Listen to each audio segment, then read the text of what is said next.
Welcome to the LSU Sports Insider podcast. Today is Friday, January the 31st. I'm Zach Ewing. Joining me today are advocate sports columnist Scott Rabalais and our football beat writer for LSU, Wilson Alexander.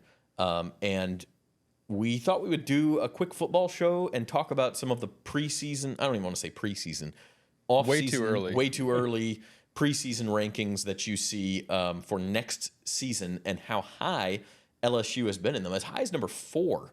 And so what that means for the Tigers, obviously their goal is always to make the college football playoff, win a national championship, et cetera. But if that's a legitimate expectation for this year, guys. Yeah, I look forward to digging into it because I saw them at number 4 and I was at the Athletic and I was sort of taken aback by it because, well, LSU finished the season unranked. They went 9-4.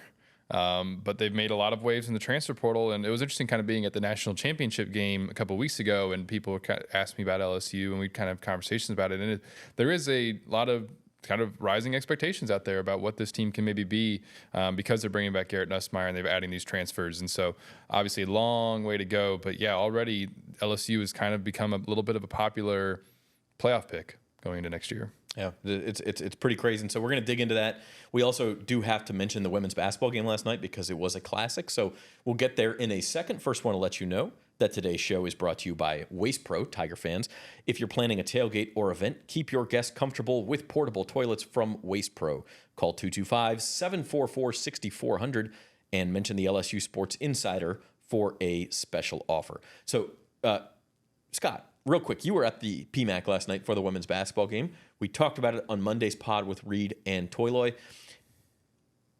This was a crazy women's basketball game, and they seem to always have something interesting when it comes to LSU, but there was a fight that resulted in an ejection from each team. LSU built, I believe the highest was a 24-point lead. It was 72-48, but even though that seems like a total blowout, that was still only midway through the third quarter. Oklahoma catches absolute fire, comes all the way back, gets within a point at 101-100 with a minute left, and then LSU finishes it off. Anissa Morrow scored 37 points. I mean, it was wild, but LSU emerges victorious. They do. Michaela Williams at 37. I'm sorry, Michaela Williams. Thank you. Anissa had another double-double, which she seems to do every single game. My fault. Yeah. It was like an NBA game. I mean, it was with the physicality and the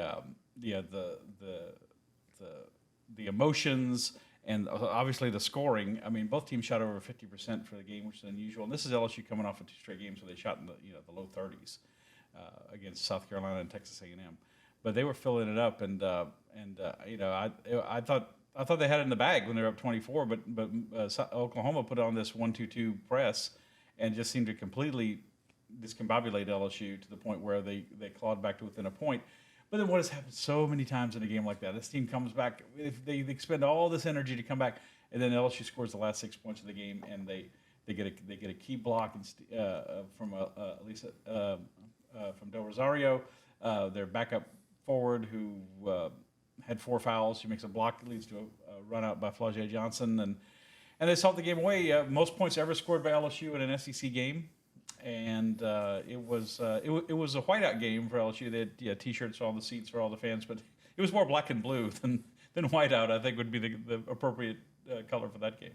I was listening to the end of the game in the radio in the car with my son. I had taken him home from soccer practice, and he hears the score on the radio, 101-100, and he goes, "Well, how many overtimes is this game in?" It wasn't an overtime. I mean, it was insane. So. We did need to mention that, even though today was supposed to be a football show. Crazy game. Michaela Williams, 37 points. LSU only still has the 1 loss to South Carolina, so we'll continue to follow the Tigers. One more little thing. Yeah. Samaya Smith was the LSU player who got ejected. Just to remind people of the rule, she will miss Sunday's game because of the ejection, the complete game.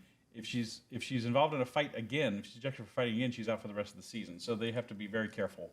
Yeah, because they can't afford to lose her, and because they're kind of thin in depth in the low post. And they play with this passion. You just got to kind of keep it on this side of the line, right? So that classic game is brought to you by Classic Industrial Services, proudly serving Louisiana and the entire United States with high-quality scaffolding erection and rental services, thermal insulation services, refractory services, and much more.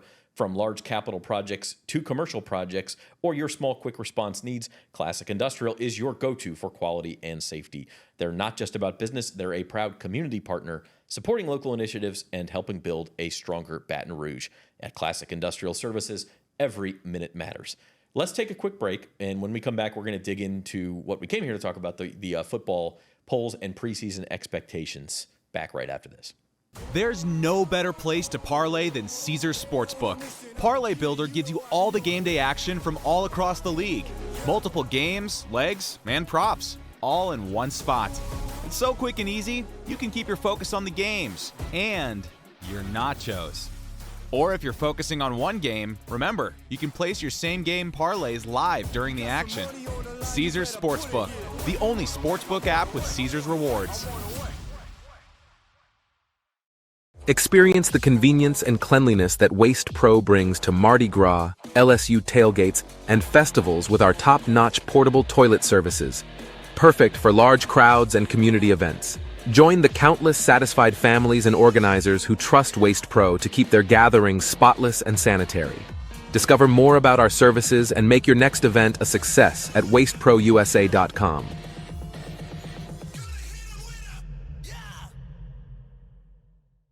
All right, welcome back to the LSU Sports Insider podcast. Okay, so we mentioned this at the top, these football expectations.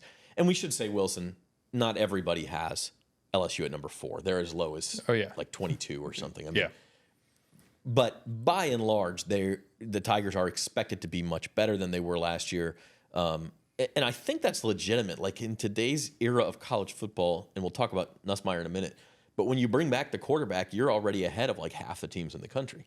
Well, especially just look at the SEC. I mean, so LSU last year finishes 5th in the SEC standings. If you were to look at the top, let's go, I guess, with 8 because now or let's go 7 because the SEC's 14 teams now. Texas replacing their quarterback. Although, who knows, maybe if Arch is the second coming, then they could upgrade. Georgia replacing their quarterback. Tennessee's bringing back Nico, but Alabama replacing their quarterback. Again, potentially that's an upgrade, but still somebody a major piece of your team that you are replacing. Ole Miss replacing their quarterback, Jackson Dart, one of the most prolific passers in that school's history. Then you've got South Carolina. They're bringing back Lenora Sellers. That's going to be really fascinating to see how good they are. And then Missouri has to replace their quarterback. They had to go to the transfer portal and for that, correct?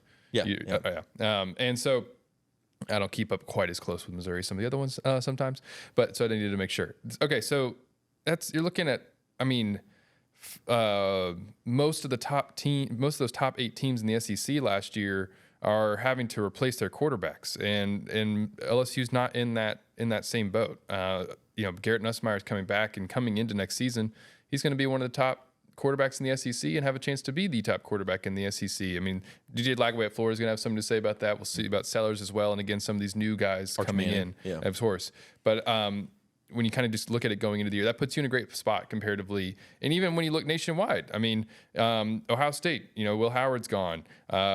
Notre Dame, Riley Leonard's gone. There's a lot of teams like that that are going to have to replace those kinds of guys. I mean, Oregon's going to be breaking in a new quarterback. So it's a lot of top teams in the country don't have the luxury that you have of bringing back an experienced starter who people will say like, oh, well, Garrett wasn't that great. He turned the ball over too much. Yes, that's all true. So that means he has a room to get better. And if he can take that next step forward, then you're in a good spot at that position.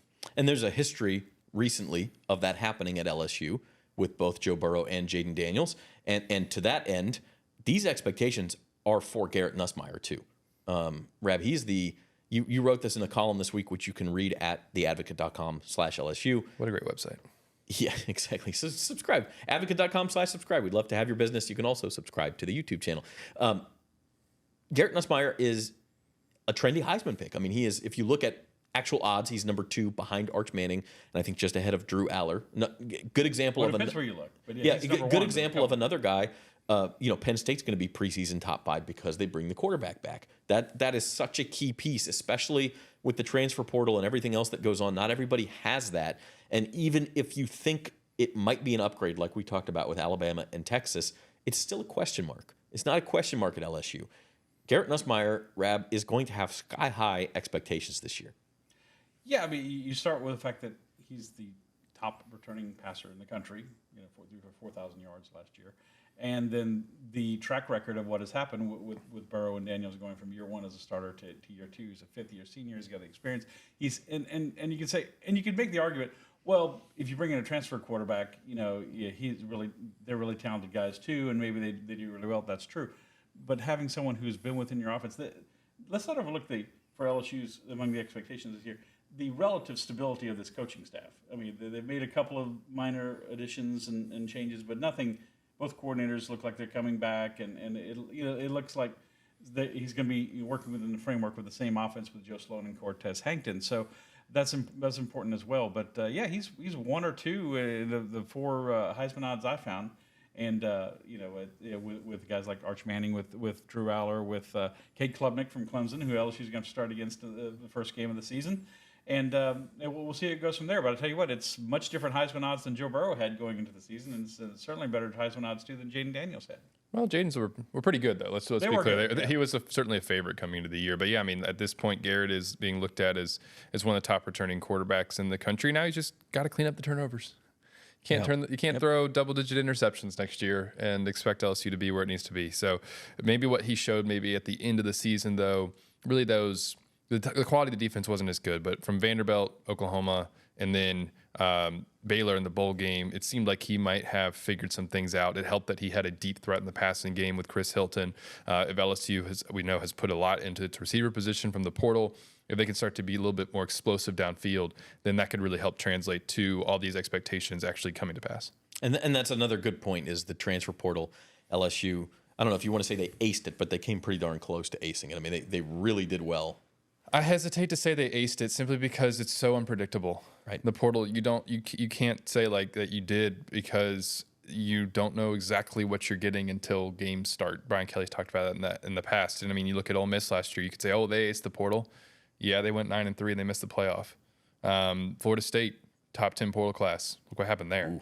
Now that's a very different situation because Florida State's been relying heavily on the portal for years, and LSU has not really ever been quite in that boat. They've always been trying to build up through the high school recruiting classes, but you just don't know. But I'll say this about their portal haul before everyone's to put not so much of a damper on it.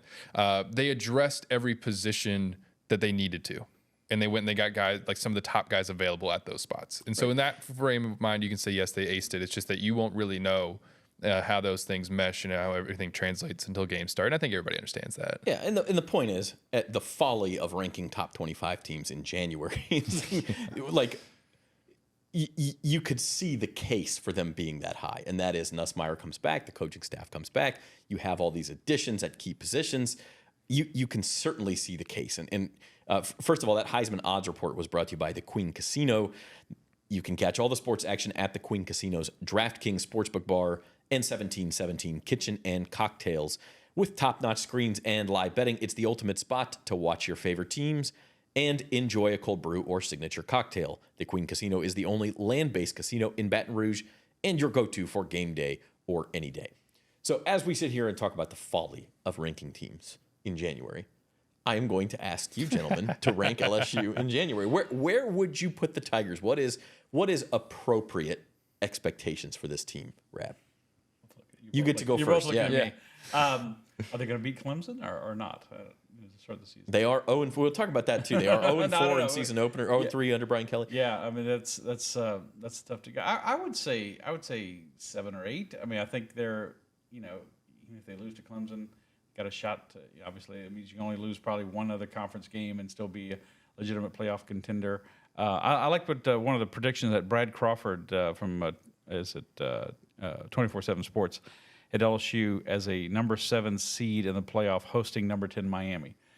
I think that's pretty fair. I'd ballpark it around there that they're hosting a first round playoff game. So yeah, I think that's fair. Look, whether it's way too early or not, the expectations, as I wrote in my column, are huge. It's fourth year under Brian Kelly. They return some key players. They return the bulk of their coaching staff. They return, obviously we haven't talked about Harold Perkins or Jacoby and Guillory or some of these other guys on Wood Weeks. Wood Weeks, the returning on defense. Assuming he comes back expected to come back well from the. He'll be all right. He'll be all right. And then ankle, and of course the high school recruits, who's the freshman cornerback who could DJ Pickett. DJ Pickett could maybe start right away. That's fraught with some issues, but nonetheless, and of course all these transfers we've talked about. So the expectations are there, and they're not going to go away, whether it's fair or not, early or not, early, late, whatever. They're going to be there, and it's, as I've said before, in this, I think we saw it with the first year, it's come to pass. If you make the 12-team playoff, you passed. If you don't, you failed, and it's going to be pass-fail for LSU in a big way this year because of that. And we will talk about whether these expectations are a good thing or a bad thing and what they mean for Brian Kelly and his staff. But first of all, Wilson, Rab said 7. You going higher or lower? I'll go lower to start the season. I'd say probably, anywhere in the 8 to 13 range I think is reasonable for this team and could be made an argument for. I'll put them at 10, kind of smack dab in the middle of that coming into the season. And again, like you could put them higher because it's like there's so many unpredictable teams, especially in the transfer portal era, where it's like, but for me, I put them there because you're having to change a lot on your offensive line. And while the LSU offensive line did not meet really high expectations last season, you're replacing bookend tackles, one of whom is going to be a first-round pick in Will Campbell. That's not a fun place to be. So your offensive line, there's a lot of unknown as to how good that unit's going to be. And then defensively, LSU's defense got better last season, but it still wasn't great. But the thing is, there always seemed to be a ceiling on how good that defense could be because there were so many of the same players back from 2023 when LSU had one of the worst defenses in school history. They had to go get talent. They seem to have done that in a lot of areas. Guy like Mansour Delani, talk about Patrick Payton. But now these guys, it's got to translate. Again, like all this has to mesh and be cohesive defensively. They've got to get better at safety. And they got to still be able to continue to apply pressure because the whole thing for this defense is havoc. Braden Swinson did a good job of that last year. Savion Jones was solid as well. And so it's hard to you've got some really great pieces coming back like Weeks and Perkins, assuming he's, we don't know exactly when he's going to get back on the field from his ACL, but a guy who's super athletic and talented. But think of, as I'm saying this, like these are all like question marks, right? Like we just don't know how it's going to fit together. So I feel like 10 is a good like starting point for this team. They should be in November in playoff contention. And then they got to go and they just got to win the big games. Last year, they could not win the big games. That's been an issue under Brian Kelly. Outside the Alabama game in 2022, they've usually fallen short in their big games. That's what's got to change this year. They've got to be able to win those top matchups because that's what's going to be the differentiator between whether or not you're an elite playoff contender or you're back in one of the non-playoff bowl games for the fourth year in a row under Kelly. So sure. I'll put them at 10. I expect them to be in contention, but it's too early for me to say like they're going to get it done. They're going to be in the playoff. And to your point, LSU did get into the top 10 last year. It's not crazy to talk about. They just couldn't win the big games once they got there. So let's take a break, and when we come back, we're going to talk about some of the pros and cons of these high expectations for 2025 LSU football. You know how far I've gone, now I'm home again. I'm feeling more alive these days than I've ever been. At the Baton Rouge Clinic, our sole focus is to provide exceptional health care for your entire family so that you can get back to doing what you love most. We are caring for generations. You give me love, give me love.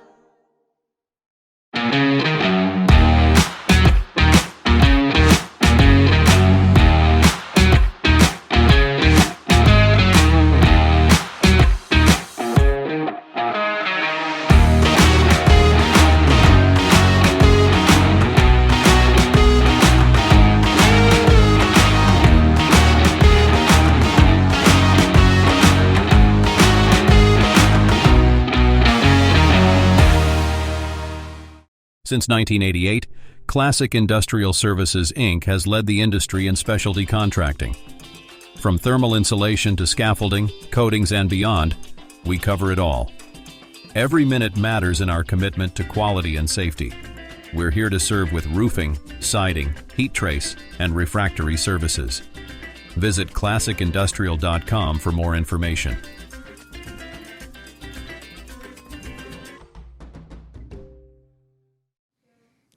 Welcome back to the LSU Sports Insider podcast, talking high expectations for the 2025 Tigers. Today's show is brought to you by the Baton Rouge Clinic, your trusted healthcare provider in the heart of Baton Rouge. Whether you're in need of primary care, specialist services, or urgent care, the Baton Rouge Clinic has you covered with a team of dedicated and experienced professionals. Visit BatonRougeClinic.com to learn more or to schedule your appointment today. The Baton Rouge Clinic, caring for generations. Okay, so we kind of detailed why LSU is getting these expectations, why they are top 10 in some of these, first glance off-season, way too early polls. My question now is this a good thing? Now, obviously in college football, the higher you start, you kind of get a jump start. If you don't look that impressive, but you keep winning, you're going to stay where you're at. You're not going to fall. That probably doesn't matter too much for LSU because when you're in the SEC, it's all going to come out in the wash anyway. If you win 10, 11 games, you're going to end up in the top 10 no matter what. If you don't, you're not. So I guess the flip side of this then is the pressure aspect of it. And Rab, you mentioned in your column, like LSU starts with Clemson. They play Ole Miss in September. I mean, their early schedule is very difficult. And so we're going to find out right away whether a summer of expectations and a summer of talking about how good this team is a good thing or a bad thing. Well, once again, you start off with a tough opener on the road at Clemson, where the LSU's never played before, and if you don't win that game, then once again you have no margin for error, basically. I mean, or very little margin for error. Maybe you can lose one conference game, but that's it in hopes of making the playoffs. So, but it's the first half of the schedule is tough. You go to Clemson, come home and play La Tech, then you home against Florida, then you have a game against Southeastern. Then Ole Miss, and then you go to Ole Miss, and then you come back home and play South Carolina, which is getting some ranking love, getting buzz. Yeah, Sellers is good, similar to LSU, Sellers, or maybe right behind where the Tigers are. So definitely a team that obviously LSU stole that game last year in Columbia. So, and then the second half of the schedule, you go to Alabama, but it is if you can get through that first half of the schedule 5-1. The second half of the schedule seems a little more manageable. We don't Alabama. Because I'm talking about wild cards. I think they're one of the biggest. Oh yeah, in the country, with also in the transfer portal and losing Jalen Milroe and all that sort of thing. So it's but the expectations, the pressure is going to be enormous, and how will this team deal with it remains to be seen. But this is, I think, if Brian Kelly were sitting here with us, he'd say this is why he took the job. This is why you come to LSU. You don't want to not be in that conversation. You don't want to not have those expectations. So it's not. I don't think it's unfair or too much. It's what it is when you come to LSU, a program that's won 3 national titles this century, and you got to deal with it. Yeah, I think Rap put it well just then. I mean, if the pressure affects you, then you shouldn't be here. This was going to be a big year for Brian Kelly anyway, and the pressure is there. Anyway, they lost their second game last year, and people were calling for him to be fired. Yeah. I mean, that is just the reality. That's the way it is, yeah. So, but I would say that given that this was going to be a big year anyway, if you start with that single-digit number next to your name and your preseason number 7 or 8 or 9 or even 10, that just kind of ramps it up even more because the casual fan who doesn't really tune in until August or September is going to say, oh my God, LSU's number 8. We're going to be great this year. That is going to magnify everything you do. Yeah, and then it gives other people, ammunition if you don't meet those expectations. Right. And then, kind of like a lot of that happened this year, I think, where LSU became an easy target because they were losing games and losing big games. Brian Kelly, yelling on the sidelines and things like that. It just sort of, you run into more of that again if you don't meet a high expectation. And I think that would be just really, really frustrating for the fan base to have to go through that again because they did not seem to deal with that very well in October and November of this season. Yeah.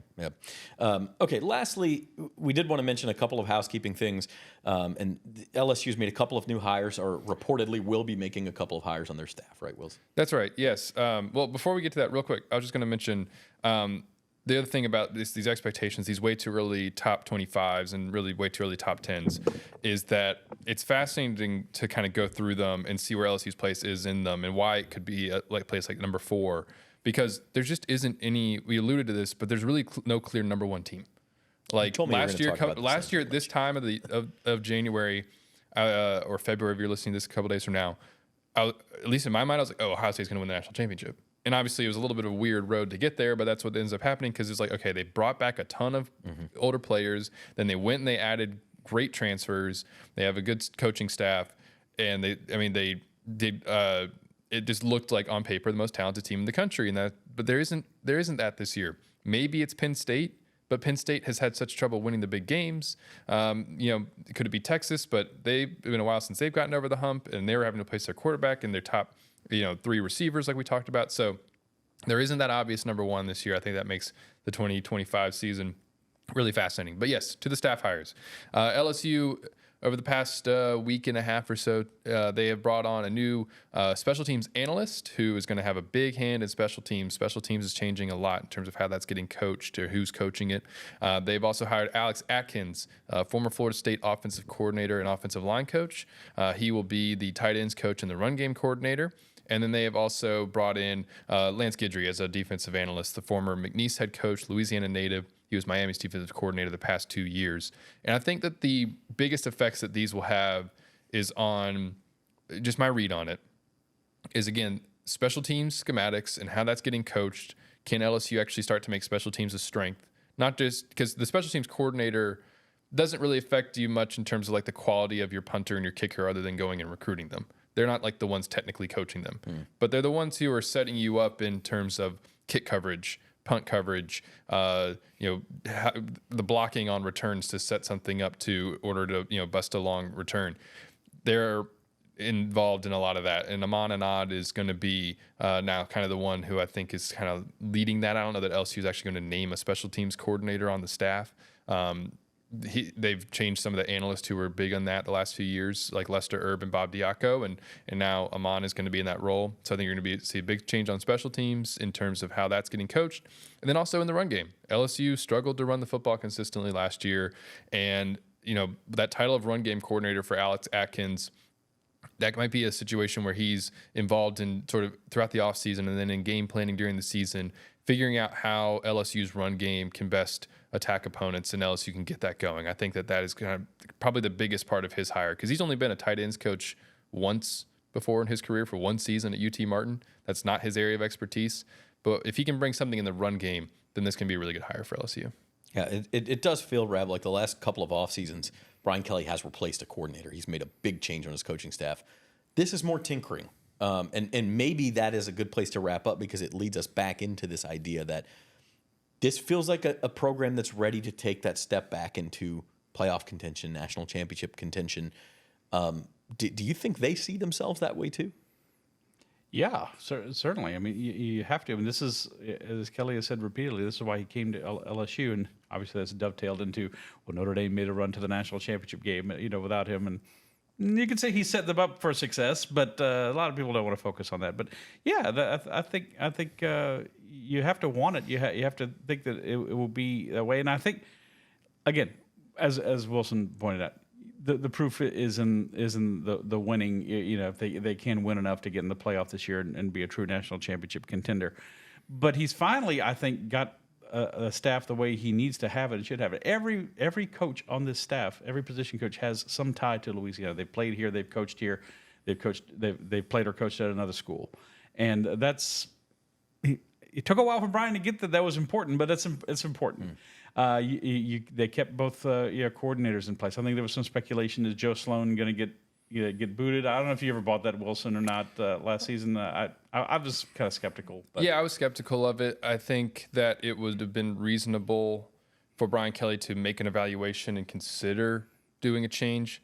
But then you put Garrett Nussmeier in a position where he's on his third coordinator in the past 3 years. The offensive system itself kind of is Brian Kelly's vision in a way, but it's still like you got a different play caller and a different I think it was probably best for Nussmeier to kind of keep things in place and hope that you can improve things around him and make the offense better. So I was always a little bit skeptical, but I mean, when the offense averages 17 points per game over 3 games and they're all losses and it gets you out of playoff contention, is reasonable to have to ask those questions and make an evaluation. Sure, but stability in general is good, and I think he's finally got a staff that potentially is the best that he's had after some major changes each of those years. Brian Polian had to go, special teams coordinator, that was bad. Then Matt House had to go, and of course Mike Denbrock left to go to Notre Dame. So the pieces are there.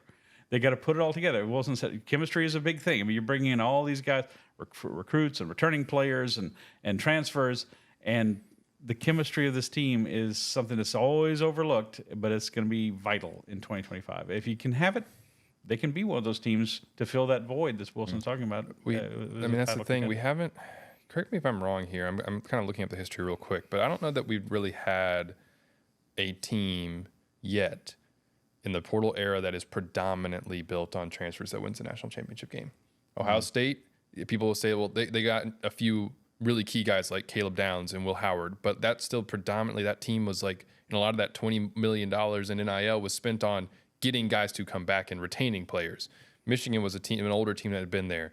Georgia, same thing. I mean, it's a small sample size, but it would be kind of the first time I think that a team that is brought in this much in the portal that is going to get players in key spots would win. I mean, it's hard. That chemistry thing is hard to kind of get over a year. There's a reason why older experienced teams are often thought of really highly in these sort of way too early rankings.